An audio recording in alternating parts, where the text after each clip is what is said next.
Je sais que tu peux faire mieux que ça. Tu peux faire mieux que ça. Maman, ouais, beta mololo, beta mololo. Gloire au Seigneur. Amen. Je voudrais que tu regardes autour de toi. Salue au moins 5 personnes. Souhaite-leur la bienvenue à notre culte de ce matin. Tu leur souhaites la bienvenue, la bienvenue. Tu es la bienvenue ce matin dans la présence du Seigneur. Soyez la bienvenue dans la présence du Seigneur. Si tu ne connais pas son nom, demande son nom quand même. Demande son nom et tu présentes-toi également. Gloire au Seigneur. Gloire au Seigneur. Alors nous n'allons pas attendre des retardateurs. Notre orateur de ce matin est là. Il va nous bénir. Ce n'est pas moi qui vais prêcher ce matin, mais nous avons un homme de Dieu oint. Et je demande à tous ceux qui sont assis de se lever. Nous allons accueillir l'homme de Dieu. Et il n'est pas un étranger chez les gagneurs d'âmes. C'est un enfant maison. Et il a été toujours là. On l'a connu durant les comices et tout ça. Alors c'est lui qui va nous bénir ce matin. Alors je vais laisser la presse.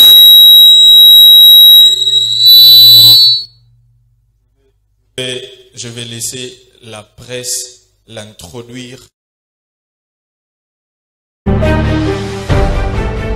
C'est le temps de la prédication. L'orateur de ce matin est l'un des orateurs de l'école missionnaire Ecomis en sigle. C'est lui le visionnaire et représentant légal du centre missionnaire La Foi Triomphante. Chacun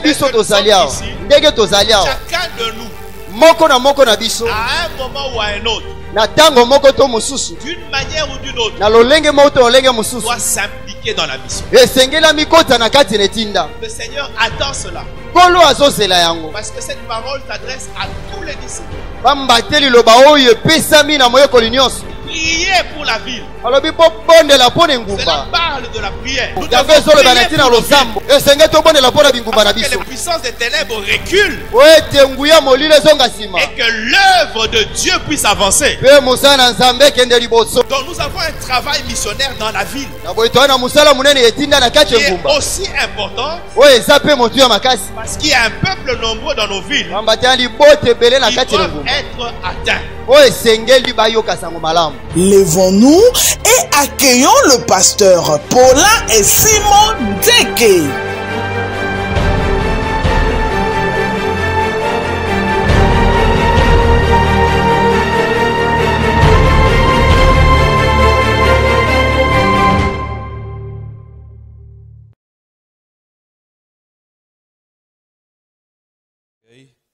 Maintenant, accueillons le patron de la maison, le patron de l'église, le Seigneur des seigneurs, le roi des rois.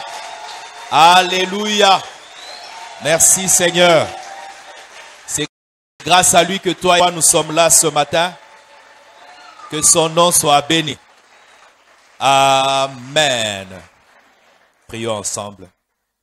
Seigneur, nous voulons te rendre gloire, Seigneur. Merci.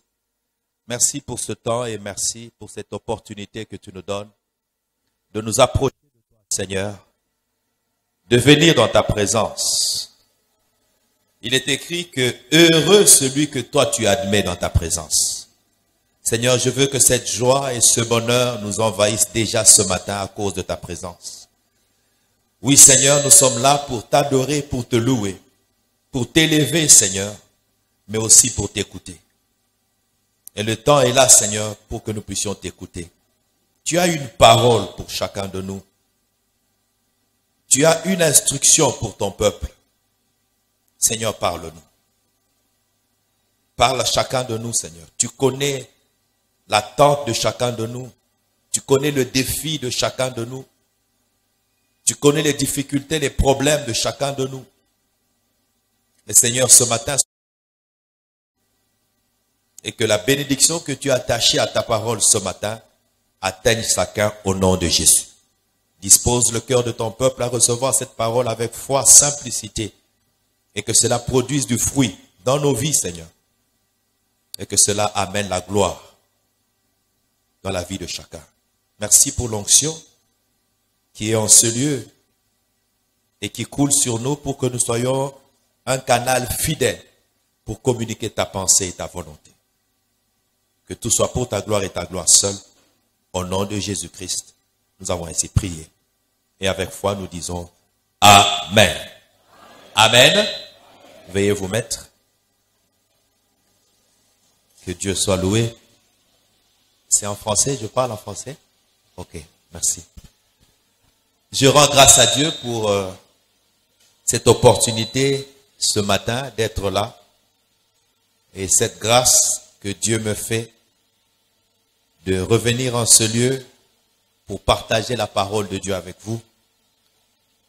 Vous comprendrez peut-être que c'est avec beaucoup d'émotion, beaucoup un sentiment mêlé de joie et de tout ce qu'il y a comme sentiment que je me tiens en ce lieu pour vous parler de la part du Seigneur. Et je bénis le Seigneur pour l'œuvre de Dieu qui se fait ici. Et je voudrais bénir toute l'équipe dirigeante, emmenée par le révérend Béni. Que Dieu vous bénisse pour cette continuité. Alléluia. Et j'ai foi que Dieu va amener cette vision au sommet au nom de Jésus-Christ. Je remercie Maman Julia. Que Dieu vous bénisse, maman. Content de vous revoir aussi. Le pasteur Basile et toute l'équipe qui est là. Je suis vraiment content et de voir toute l'église.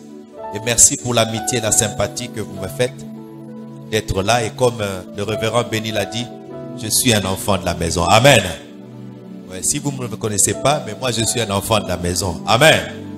Que Dieu soit loué. Alors, Dieu m'a mis à cœur de partager avec vous sur un sujet que j'ai intitulé « La poursuite de la vision ». La poursuite de la vision. Nous allons lire 3 textes. Et puis nous allons évoluer. Josué chapitre 1, versets 1 à 2.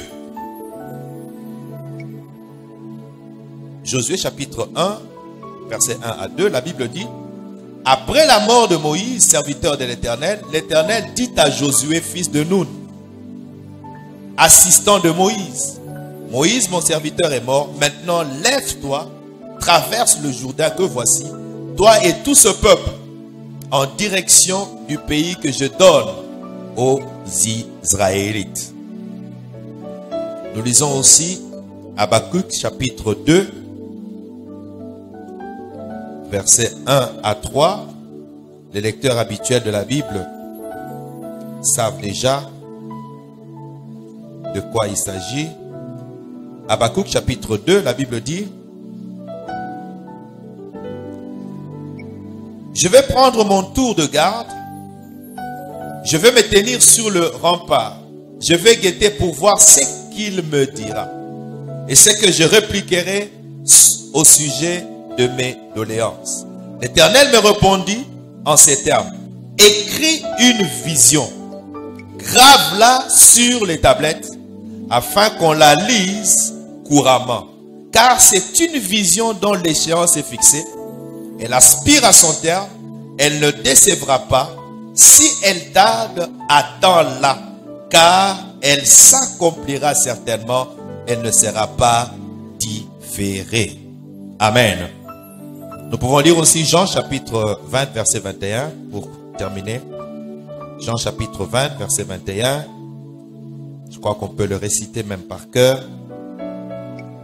La Bible dit: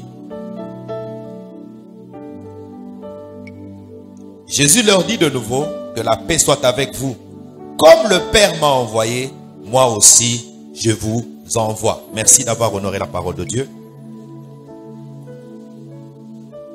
Je disais que le sujet de mon message ce matin, c'est la poursuite de la vision.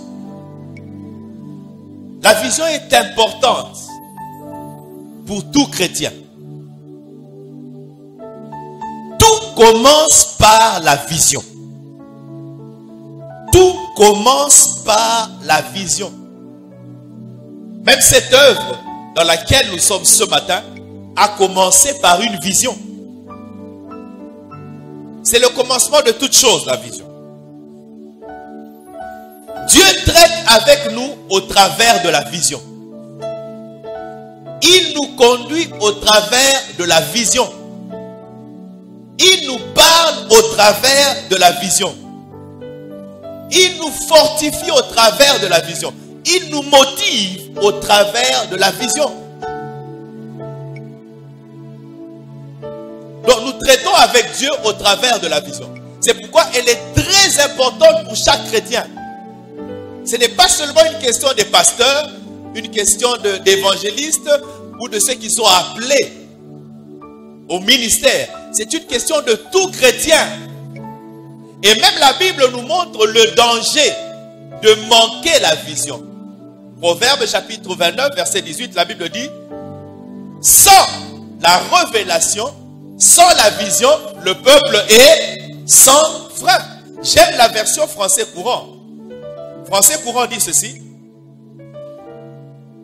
lorsqu'il n'y a pas de vision d'avenir, le peuple vit dans le désordre. Ça veut dire que l'absence de vision amène la ruine, le désordre, la destruction. D'où la vision est importante pour chacun de nous. Dieu ne veut pas que nous soyons en ruine. Dieu ne veut pas notre destruction. D'où il nous donne la vision pour pouvoir avoir une relation avec lui.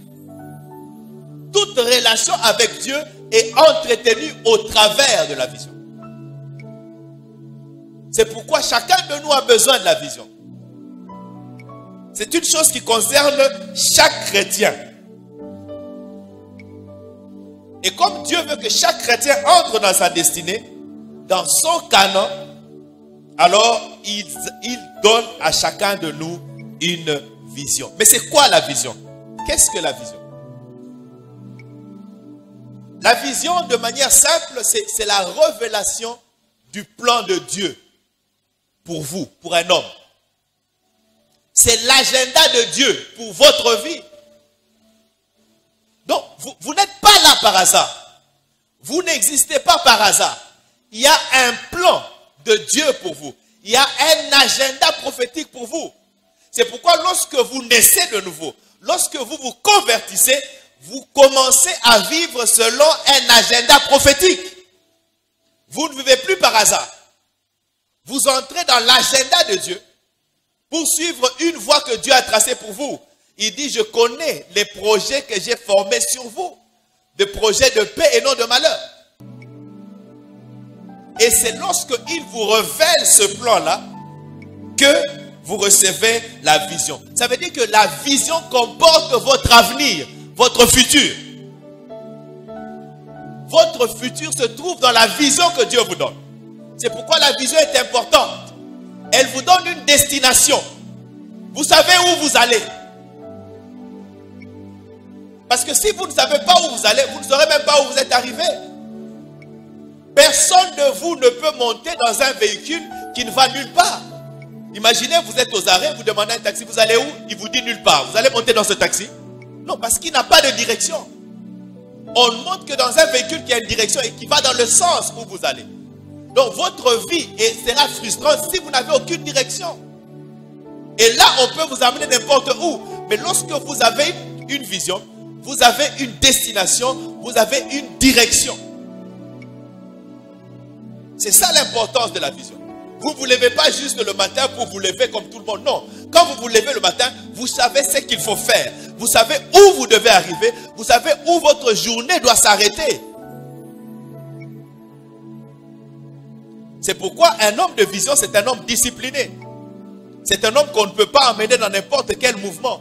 Non, il sait où il va. Il a une direction dans la vie. Cela est très important. Donc, la vision vous révèle votre destination, où vous allez. Et cela vous met en mouvement. Parce que vous savez où vous allez. Si vous ne savez pas où vous allez, vous n'irez nulle part. Vous n'allez même pas bouger. C'est ce que vous voyez qui vous attire.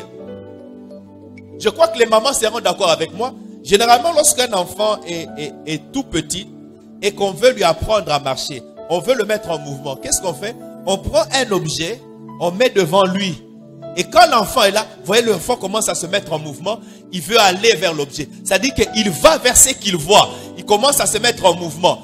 Il peut peut-être se lever, marcher un peu, tomber. Mais tellement il voit quelque chose qu'il voudrait atteindre, il va se relever et continuer. C'est pourquoi un homme de vision, il peut tomber aujourd'hui, demain, mais il se relèvera pour continuer parce qu'il a une destination.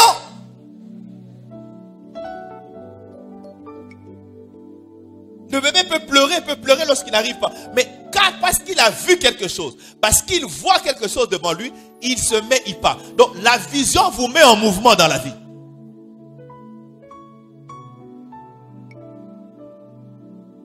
Quand vous n'avez pas de vision, vous restez un homme statique. Cela est très important. Donc la vision provoque le mouvement. Cela est très important. Et je bénis le Seigneur parce que Dieu a donné à cette église un père qui a une vision. Amen. Dieu m'a permis d'évoluer à côté de cet homme, l'évêque. C'est un homme de vision. C'est un homme de vision. Il a d'ailleurs écrit un livre sur la vision. Amen. Alléluia. C'est très important. Je crois qu'on peut remercier Dieu de nous avoir donné un père qui a une vision. Est-ce qu'on peut acclamer Dieu pour ça? C'est très important. Parce que vous savez où vous allez. Vous savez où vous allez. Et si cette église est à ce niveau, c'est parce que il y a une vision au départ. Mais alors, laissez-moi vous dire une chose. C'est que toute vision vient de Dieu. Alléluia. Toute vraie vision vient de Dieu. Ça veut dire que la source de la vision, c'est qui? C'est Dieu qui l'a confiée à un homme pour la porter. Et comme la vision vient de Dieu, la vision de Dieu ne s'arrête pas avec un homme. Jamais. La vision céleste subsiste au visionnaire. C'est pourquoi Dieu dit à Josué, il dit, Moïse, mon serviteur, est mort. Mais toi, lève-toi pour faire entrer ce peuple dans le pays que j'ai promis. C'était ça la vision que j'avais donnée. Celui à qui j'avais donné la vision n'est plus là, mais la vision est toujours là. Ça veut dire que la faillite ou la disparition du visionnaire n'arrête pas la vision de Dieu. La vision de Dieu continue. Alléluia. C'est très important que nous puissions comprendre. Dieu dit à Josué, la vision que j'avais donnée à Moïse, elle est toujours là parce qu'elle est venue de moi. C'est moi la source de cette vision. Donc si Moïse n'est pas là, c'est toi qui dois continuer cette vision. C'est toi. Et je voudrais te dire ce matin que c'est toi qui dois continuer cette vision. Le visionnaire n'est plus là, mais la vision est toujours là. C'est pourquoi tu es ici. Tu n'es pas ici par hasard. Tu n'es pas ici par hasard. Tu es ici comme une provision pour la vision que Dieu avait donnée à l'homme de Dieu. Tu es là comme une provision. Tu es une provision pour cette vision. Dis à ton voisin, tu es une provision pour cette vision. Dis-lui, c'est pourquoi tu es ici. C'est pourquoi tu n'es pas dans une autre communauté. C'est pourquoi tu n'évolues pas ailleurs. Tu es ici parce que tu es une provision pour cette vision. Ça veut dire que tu es concerné par tout ce qui se passe ici. Alléluia. Tu es impliqué dans l'avenir de cette vision. Donc Dieu parle à Moïse, à Josué, de la poursuite de la vision qu'il avait donnée à Moïse. Il dit cette vision doit être poursuivie parce qu'elle vient de moi. Ce n'était pas une ambition de Moïse, mais c'était une révélation de moi. Alléluia. Oui, j'aimerais dire que gagneur d'âme, c'était une révélation de Dieu à son serviteur. Alléluia. C'est pourquoi il doit continuer. Et c'est pourquoi toi tu es là. Tu as la responsabilité de continuer cette vision. Donc Dieu t'a placé ici comme Josué à côté de Moïse pour continuer la vision qu'il a donnée à son serviteur. C'est pourquoi tu dois te sentir concerné par tout ce qui se fait ici. Tu dois te sentir concerné. Amen. Alléluia. Cela est très important, bien-aimé. Cela est très important. Donc la vision de Dieu ne disparaît pas avec l'instrument. Mais la vision de Dieu continue et doit être poursuivie. Elle doit être poursuivie. Donc maintenant là, c'est toi et moi qui prenons la relève pour que cette vision continue. Donc tu n'es pas ici par hasard. Tu es ici parce que tu es concerné par cette vision. Peut-être que tu es là depuis 2 ans seulement, peut-être que tu es là depuis 5 ans, 10 ans, peut-être 30 ans, 40 ans, je ne sais pas. Mais sache que si tu es là, c'est parce que tu es une provision ici. Tu as été placé à côté de l'homme de Dieu, comme Josué à côté de Moïse, pour poursuivre la vision. Donc, bien-aimé, cette vision doit être poursuivie jusqu'à arriver au sommet, à l'éclatement de toute sa gloire. Et j'ai foi qu'avec toi, cela va arriver au nom de Jésus. Tu dois conduire cette vision à son émergence. Amen. Donc cela est très, très, très important. Donc, si nous sommes à ce niveau, c'est parce que l'évêque n'a pas eu seulement la vision, mais il a décidé de la poursuivre. Et gloire à Dieu pour le niveau que cette vision a atteint. Mais on peut aller plus loin. Amen. Il y a un niveau supérieur. Dis à ton voisin, il y a un niveau supérieur. Et nous devons atteindre ce niveau-là. Amen. Et pour atteindre ce niveau, tu dois poursuivre la vision. Alors, quels sont les préalables pour poursuivre la vision? Qu'est-ce qu'il faut pour que toi tu poursuives cette vision? Première chose, c'est que tu dois t'identifier à la vision. Tu dois t'identifier à cette vision. Autrement dit, tu dois t'approprier cette vision. Tu dois en faire sienne. Tu ne peux pas poursuivre cette vision si tu ne la tiens pas à cœur, si tu ne la considères pas tienne, si tu ne te considères pas comme héritier de cette vision. Tu dois te considérer comme héritier de cette vision pour pouvoir la poursuivre. Ça, c'est la première chose. Donc, vous devez être concerné par l'avenir de cette vision. Vous devez être préoccupé par l'avenir, le futur de cette vision. Et pour vous identifier à une vision, il y a 3 choses qu'il faut faire. Pour vous approprier ou vous identifier à une vision, il y a 3 choses que vous devez faire. La première chose, c'est que vous devez comprendre la vision. Vous devez comprendre la vision. Vous ne pouvez pas poursuivre une vision que vous ne comprenez pas. Ça veut dire que vous devez vous asseoir, vous devez réfléchir sur la vision. Vous devez connaître les détails de la vision. Vous devez connaître les détails de la vision. Dans Actes chapitre 10, au verset 17, la Bible dit que Dieu donne une vision à Pierre. Vous connaissez cette histoire, Pierre est monté pour prier. Dieu voulait lui donner une vision pour aller vers les païens. Alors il lui montre comme un filet avec des animaux, des reptiles impurs. Il lui dit, tu les manges. Il dit, non, je ne mange pas ce qui est impur. 3 fois la vision est revenue. Et après, la Bible dit que il est resté, Pierre est resté, il réfléchissait sur la vision. Il voulait comprendre la vision. Qu'est-ce que Dieu me dit? Qu'est-ce que je dois faire? Vous devez comprendre la vision que vous devez poursuivre. Est-ce que vous comprenez cette vision, gagnant d'âme? L'avez-vous déjà comprise? Est-ce que vous en connaissez les détails? Sinon, vous ne vous sentirez pas impliqué. Vous devez réfléchir, vous devez comprendre la vision. Vous devez connaître les détails de cette vision.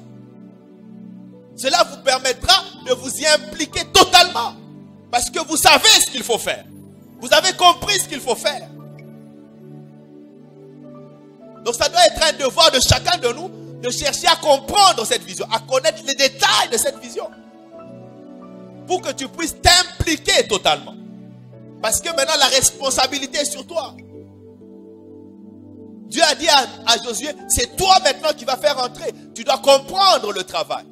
Tu dois comprendre ce que tu dois faire. Et Dieu a commencé à lui donner les détails. Voilà tout terre par où tu fouleras les pieds, je te le donne. Voici votre territoire. Ça commence de là. Il a commencé à lui donner les détails de la vision. C'est pourquoi en tant que visionnaire, la première responsabilité que vous avez, c'est de communiquer, d'expliquer, de faire connaître la vision à tous vos collaborateurs. Ça, c'est très important pour qu'ils se sentent impliqués, pour qu'ils s'approprient la vision. Et vous, en tant que provision, vous devez connaître cette vision. Vous devez la connaître par cœur. Vous devez en connaître les détails. Vous devez savoir à quel niveau nous sommes et où est-ce que nous allons.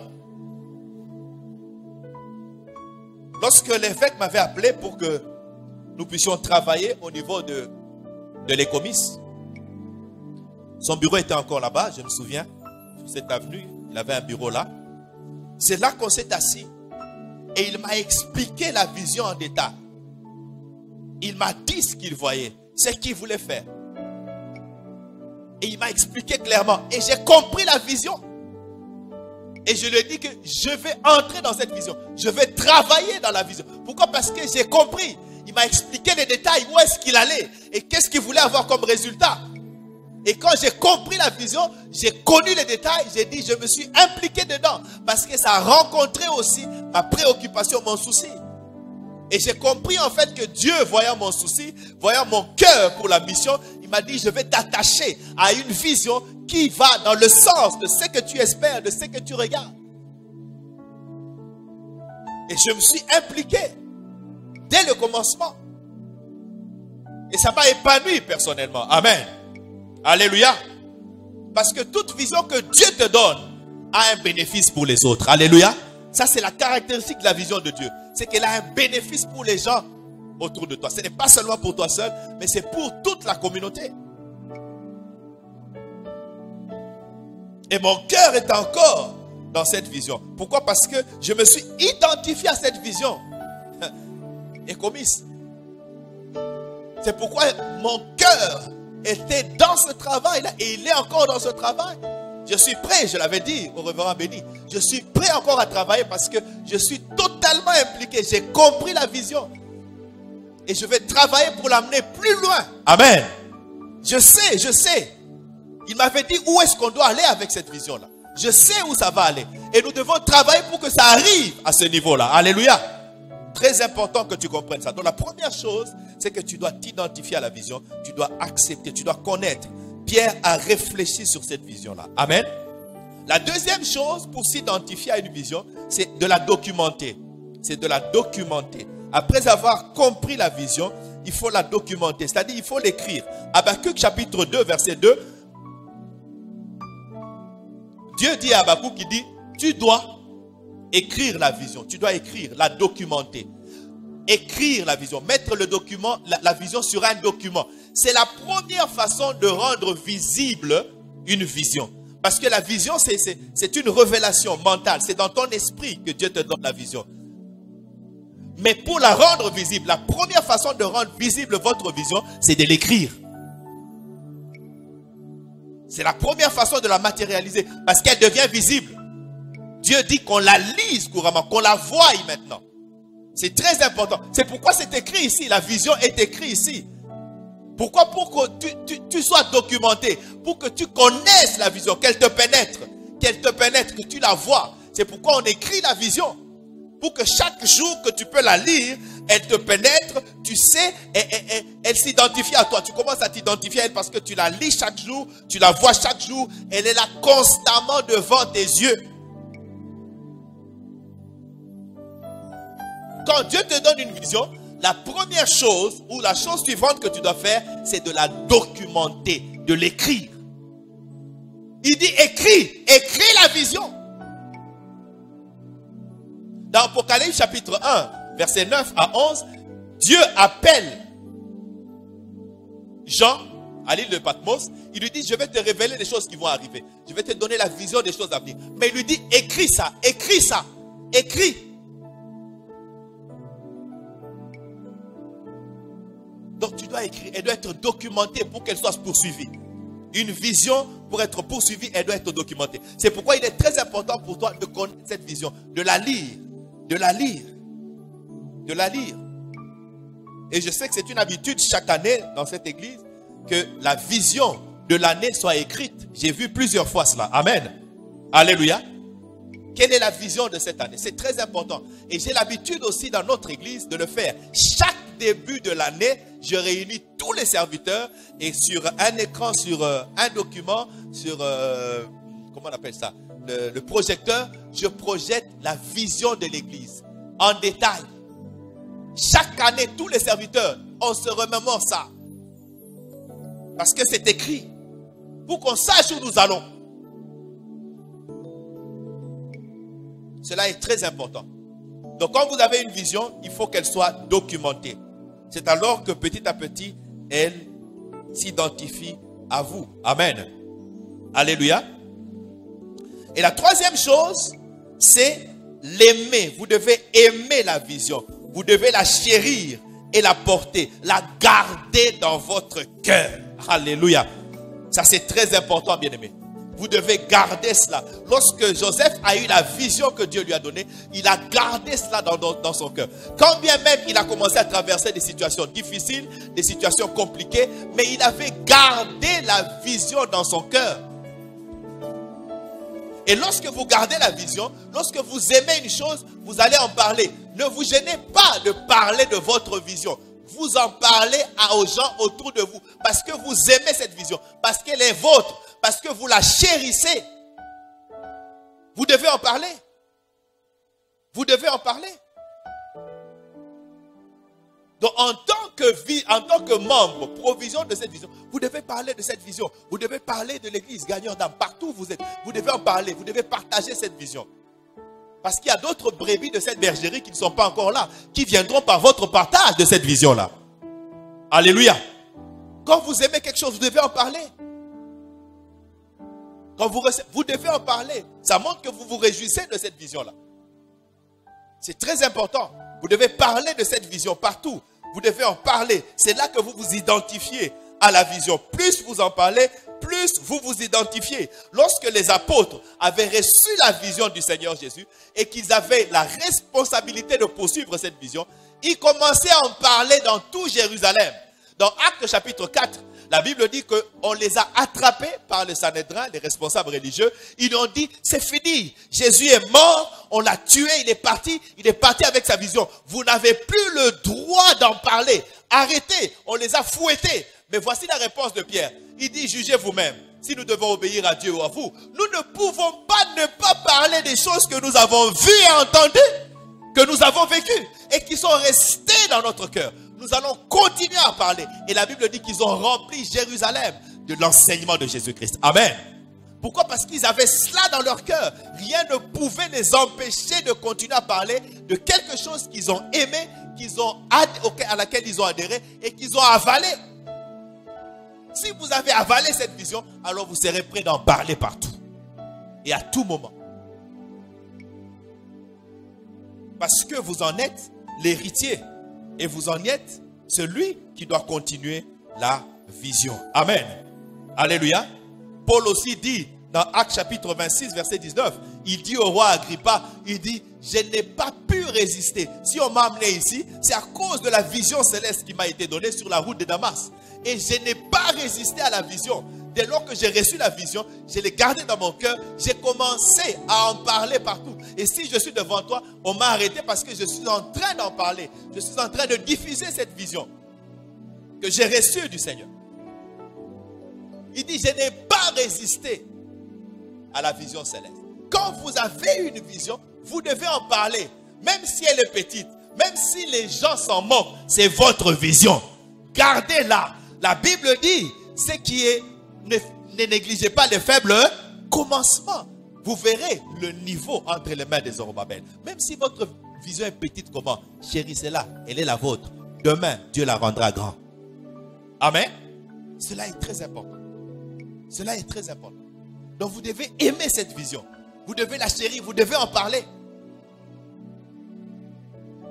C'est ainsi que vous vous identifiez à la vision. Donc la première chose pour la poursuite de la vision, c'est d'abord s'identifier à la vision. Comprendre la vision, connaître les détails. La documenter, la lire couramment. Et en plus, l'aimer, la chérir et la porter. Et maintenant, la deuxième chose, le deuxième point, après s'identifier, après s'être identifié à la vision, la deuxième chose, maintenant, vous devez la poursuivre. Et ça parle du travail. Ça parle de l'action. Quand vous lisez dans Actes chapitre 10, j'aimerais qu'on lise ça. Actes chapitre 10, versets 19 et 20. Actes chapitre 10.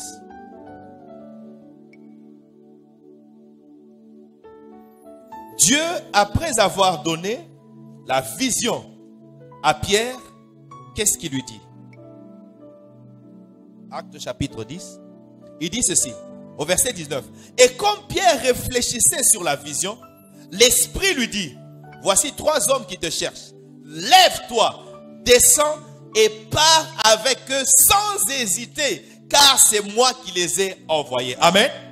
Après avoir donné la vision à Pierre, tout de suite, il lui demande de la poursuivre. Va travailler. Va, c'est moi qui t'ai donné cette vision-là. Donc, va tout de suite. Donc, après lui avoir donné la vision, tout de suite, il le met au travail. Il dit, tu dois poursuivre la vision. Tu dois aller travailler. Donc, on poursuit la vision par le travail dur. Par le travail dur. Cette vision, gagneur d'âme, est à ce niveau parce que celui qui l'a reçu, c'était un travailleur dur. Il a travaillé durement pour arriver à ce niveau. Mais toi, maintenant qui dois la poursuivre, tu dois prendre, tu dois aller dans le même sens. Tu dois travailler durement. Donc, nous devons travailler durement pour amener cette vision au sommet. Un homme de vision, c'est un homme d'action. C'est un travailleur ardu. Cela est très important. Une vision que tu ne poursuis pas ne s'accomplira jamais. Ça restera un souhait. Ça restera un rêve. Ça veut dire que nous devons nous mettre au travail pour amener cette vision au sommet. Alléluia.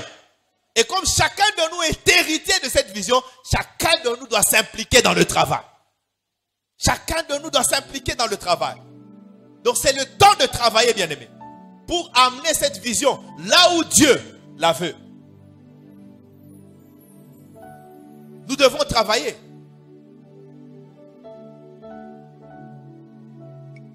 Donc la vision ne s'accomplit que par le travail dur. Elle peut être grande comment dans votre esprit.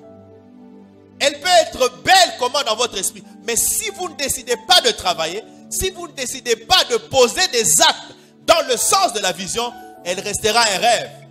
Elle restera un souhait. Elle ne s'accomplira pas. Si aujourd'hui, cette vision est là, c'est parce que quelqu'un a décidé de travailler, à poser des actes. Ça peut être difficile au début. Il peut y avoir des obstacles.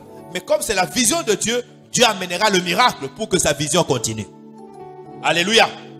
Cela est très important, bien-aimé. Donc, comprenez que l'avenir de cette vision dépend de la qualité et de l'intensité du travail que vous allez manifester. L'avenir de cette vision dépend de la qualité et de l'intensité du travail que vous allez mettre. Chacun de vous. Et quand je parle de travailler, ça ne veut pas dire prêcher. Non. Travailler dans la vision, ce n'est pas seulement prêcher. Vous pouvez travailler ailleurs, vous pouvez travailler au nettoyage, vous pouvez travailler à la technique, vous pouvez travailler à la décoration, vous pouvez travailler au social, vous pouvez travailler dans le jeûne et la prière. Peu importe où vous êtes, mais travaillez, impliquez-vous, faites avancer la vision. C'est votre responsabilité parce que vous en êtes maintenant porteur et héritier. Le travail. Ne soyez pas un spectateur ou un arbitre pour juger les actions des gens. Non! Vous êtes un acteur à part entière dans l'accomplissement de cette vision. Amen. C'est pourquoi Dieu vous a placé ici. Dans l'église, il n'y a pas d'une part les acteurs et d'autre part les spectateurs. Nous sommes tous acteurs. Nous sommes tous joueurs sur le terrain. Et la victoire dépend du travail de chacun de nous. Travaillez quelque part. Lèvez-vous, travaillez. Ne soyez pas là à juger, à regarder comme un arbitre, à juger les actes des gens. Non. Et je t'informe que les arbitres ne reçoivent jamais la coupe. Tu as déjà vu ça? Après un match de football, on donne la coupe à l'arbitre. On ne donne qu'aux joueurs. Si tu veux recevoir la coupe cette année, les années qui viennent, commence à jouer ton rôle. Commence à travailler, mets-toi en action et tu recevras la coupe. La récompense de Dieu. Alléluia. Sois un acteur. Dieu n'est pas injuste. Alléluia. Donc cette vision arrivera à son comble par le travail de chacun de nous. Jean chapitre 9 verset 4. Jésus dit ceci. Il faut que je travaille. Pendant qu'il est encore jour, il faut que je fasse l'œuvre de celui qui m'a envoyé.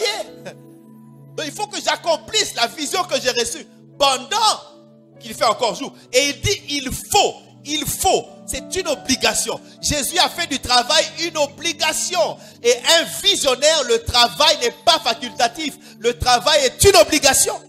Il faut que je travaille. Il faut que je travaille pour amener cette vision au bout. Et c'est la culture qu'il a laissée à ses apôtres. Dans 1 Corinthiens chapitre 15, verset 10, Paul dit, je suis le dernier des apôtres, mais j'ai travaillé plus que tous. Amen. Ça veut dire qu'ils ont travaillé, mais moi j'ai travaillé plus. Donc Paul aussi avait au centre de sa vie le travail. Au centre de sa vie, Paul avait le travail. Il a travaillé durement. Et c'est grâce au travail des apôtres que toi et moi aujourd'hui, nous sommes chrétiens. Nous sommes citoyens du ciel. Alléluia. Si après le départ de Jésus, ils avaient croisé les bras, peut-être que l'évangile ne nous serait pas arrivé. Peut-être que moi et toi, nous ne serons pas sauvés. Mais c'est parce qu'ils ont compris que la culture, c'est qui peut amener cette vision là où Dieu la veut. Il leur a dit, allez, faites de toutes les nations des disciples, allez jusqu'aux extrémités de la terre. Et ils ne pouvaient pas atteindre les extrémités de la terre sans le travail. Sans le travail. Donc nous ne pouvons poursuivre cette vision que par le travail. Que chacun de nous se mette au travail. Alléluia. Tu n'es pas ici comme un spectateur, tu es ici comme un acteur à part entière. Là où Dieu te veut, travaille avec joie. Travaille avec toute ta force. La Bible dit, c'est que ta main trouve à faire, fais-le avec toute ta force. Nous ne pouvons pas être tous prédicateurs, nous ne pouvons pas être tous, je ne sais pas, apôtres, mais nous pouvons tous travailler pour l'avancement de cette vision. Cela est très important, bien-aimés. Donc, travailler, ce n'est pas seulement prêcher.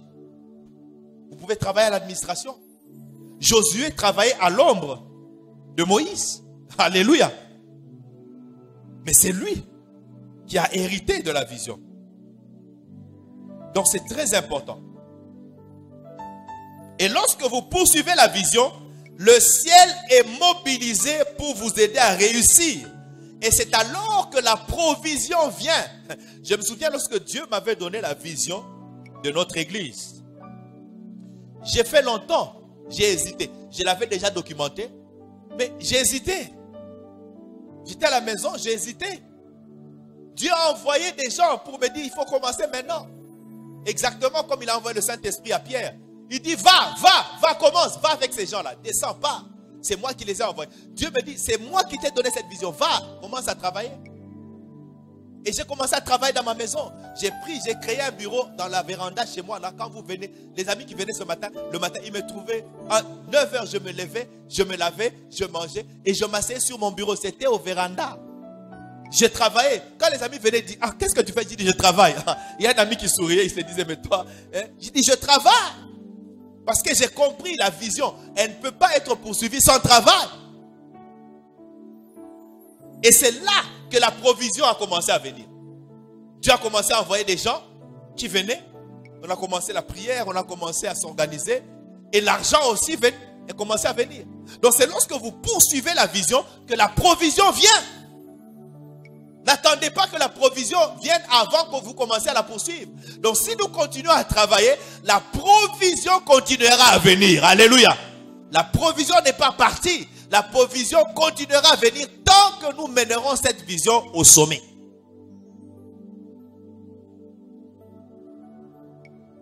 Donc cela est très important que nous puissions comprendre que nous avons la responsabilité de poursuivre cette vision.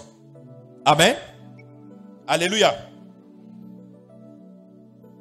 Et nous devons comprendre que nous devons travailler en équipe.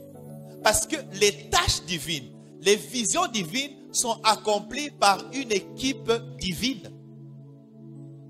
L'œuvre de Dieu ne se fait pas par une seule personne. Non. L'œuvre de Dieu se fait par une équipe. Donc si tu es là, tu fais partie de l'équipe qui doit accomplir cette vision. Alléluia. Oui. L'équipe. L'œuvre de Dieu, c'est un travail en équipe. Même s'il place un leader, mais c'est l'équipe qui doit travailler. Parce que Dieu, c'est un Dieu d'ordre. Il place un leader autour duquel il y a une équipe de travail.